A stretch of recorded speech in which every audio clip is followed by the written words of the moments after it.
Alright, I'm going to show you a little bit about our wood stove here. Sorry for the mess. We are currently renovating and changing things up in this room. But I'm going to flip the camera around here and show you our newly installed wood stove and what it's been doing for us. Alright, this is a stove that was manufactured by CFM Corporation out of Ontario, I believe, in Canada. And these are also referred to as a Century stove. They typically are designated by FW3000 or FW3000. I've seen it listed both ways on the internet. So this would not have been my first choice by a long shot.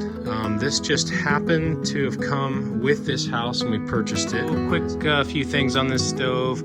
I've seen it advertised of quite a few different ways on the internet, but the brochure that I was able to obtain and download the PDF file indicates that this is a 75,000 BTU wood stove, and it is good for heating up to 2,000 square foot. When I first looked at the stove, it didn't look that big, but now that I've actually fed it with some good seasoned birch, it actually has a pretty decent sized firebox, and I have been able to squeeze up to a 20-inch log in there, north to south. It is a tight squeeze, and you get some of this creosote build up on the glass. I'm actually burning a good hot fire in there today to clean off that glass. I don't know the exact model designation difference, but this one has some decorative iron.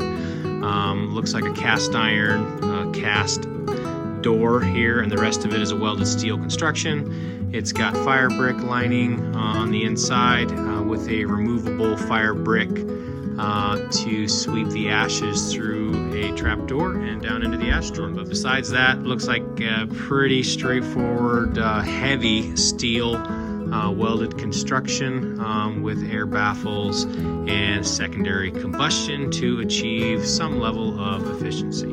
So I currently have it in the downstairs on the extreme end of a two-story, 2,400 square foot 1960s built house. I think that it could potentially keep the house from freezing up during some extreme cold temperatures, but it definitely would not be a good full-time singular source of heat, I would say. I'm going to show you a little video here of the performance that I've gotten out of this stove so far. And again, we had some serious weather storms. It's made national news here in the first few days of 2022. Here in early January, that we've had some pretty extreme windstorms that have been causing a lot of serious damage to everything from airplanes to sheds, ripping roofs off, destroying commercial buildings, and knocking out power for up to 4 days. So I went ahead and got this installed a piece of stovepipe there, and got her cranked up just so that we would be prepared to have an emergency heat source for this house. So with that said, I dragged this out of the other room, got it installed, and put a few fires in it. I don't think this stove was used much. If I had to guess, it's probably only had a couple, 2-3 fires put through before I installed it. But it's my understanding that at one time these could be purchased in their early days anywhere from $250 to $500 at Lowe's and Home Depot. And so I did not have high hopes for this stove, but I have been pleasantly surprised, and I will show you how that went and how I was able to successfully get approximately a 12-hour burn time out of this stove, which just completely blew me away. Okay, it is 8:04 p.m. and I'm sure I probably could have got more in there, but I got at least 6 good splits in there, and had a good bed of coals. It's about 3 below 0 Fahrenheit right now, and we're going to go ahead and see how well this thing works with some seasoned birch. So again, 8:04 p.m. See how she goes. Okay, so I've got the full load of wood in there on a really hot bed of coals. Got the air dampener all the way open per the instructions in the manual. You're supposed to leave the air fully open and let the entire firebox be engulfed in flames until all of the logs are charred black and the edges are starting to look like charcoal. So that's what we're doing here. So far, for being a relatively inexpensive stove, I would say the burn time pretty acceptable, especially the fact that the stove ran for about 4 hours at 3 below 0 Fahrenheit, and my furnace did not come on. Okay, it is 8:16. Just closed off the air. Secondary seem to be cranking away. Wood is gasifying and doing exactly like it should. So we will see how long this load lasts. Okay, here is current temperature outside. This time is off by an hour, and this normally runs about 4 to 5 degrees too high. So it's actually about 3 below. So here's another temperature gauge outside. It says it's about 1 to 2 below right now. And this is mounted right on the side of the house, so with this one even could be a skosh, running a skosh high. Okay, here's approximately 2.5 hours in.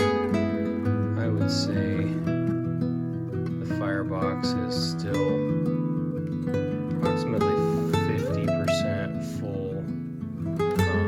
Lots and lots of hot coals. You see the secondaries go in there. Now, one thing I did notice about an hour and a half into it, so probably about an hour ago,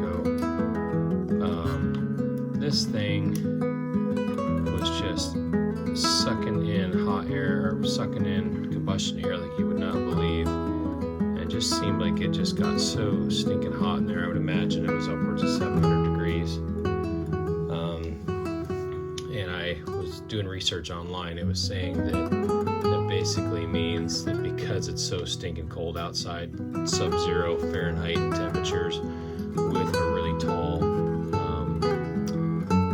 pipe, because I'm in the basement and the pipe goes up 2 stories out of a vaulted ceiling, then all of that coming together is going to be your most extreme drafting that you're ever going to see, and that might be the one time to think about a stovepipe dampener. And so this actually is equipped with a stovepipe dampener, and it talked about choking that down at the peak of your fire temp. So that's what I did, and it definitely slowed things way down for the last hour. And you can see right now it's kind of just every now and then it'll get a good draft, and those secondaries kind of give a good puff and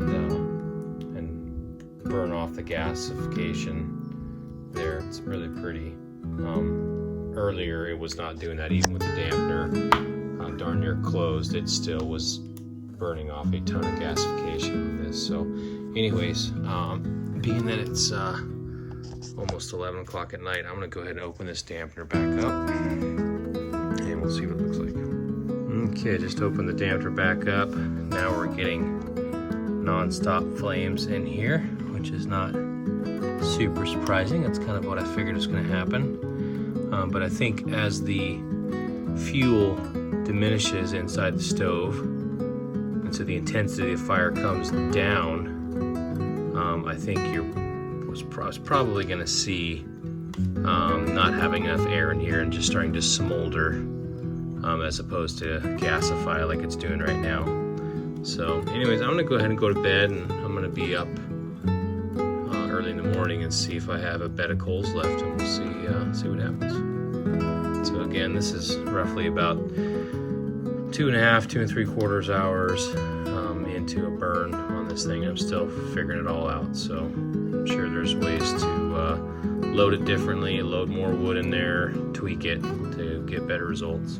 Alright, it is 8:23 the next morning, so approximately 12 hours later. And believe it or not, we still got a bed of coals in here. And the stove is probably, I'm gonna guess that's 85 degrees to the touch. So that is impressing the heck out of me, and this room in here is still very warm. Furnace is running like crazy now because it's cold outside, so we're gonna get this puppy going. Yeah, I mean, look at that bed of coals. This thing is just ripping hot. 12 hours. Wow. There it is.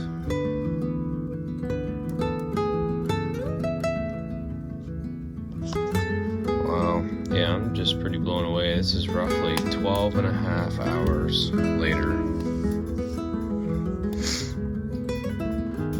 I'm starting a fire with a hot bed of coals in here. I was not expecting that.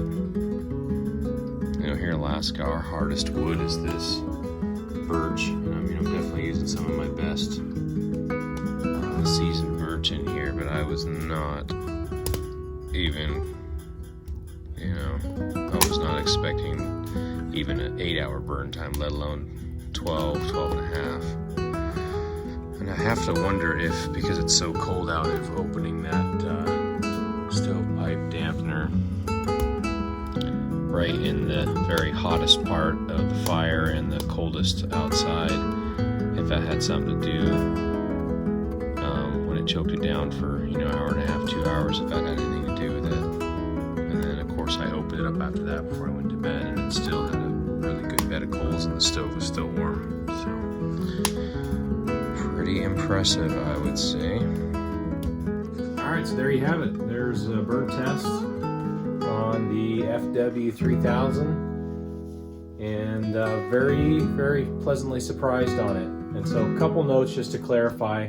I only closed the stovepipe dampener for about an hour, maybe an hour and a half during the very peak of the hottest fire temps in the firebox. And I think that probably significantly had a influence.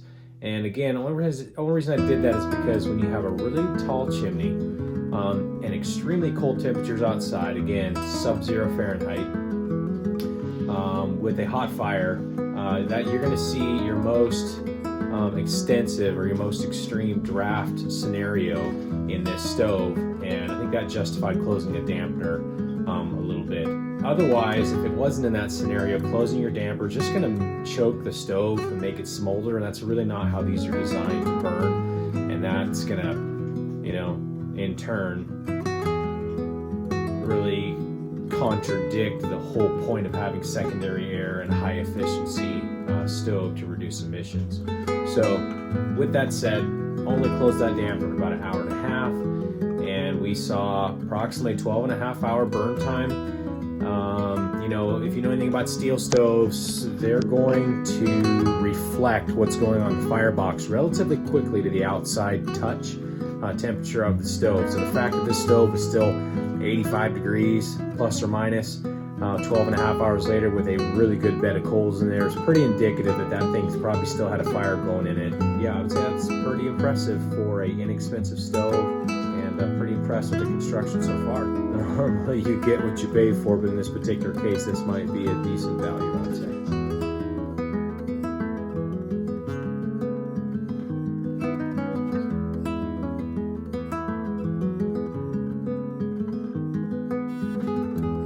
Well, there she is with one stuffed full load of good heavy seasoned birch. It's the best we have in Alaska. I know you hard oak people would laugh at us, but it is what it is. So there she is ripping. Close off the air. Let those secondaries do their magic. Thanks for watching. Hope you enjoyed it. Hopefully some of you out there that are trying to find information on this stove will learn a little something here, and we're pretty excited to have it. Like and subscribe. Have a great day.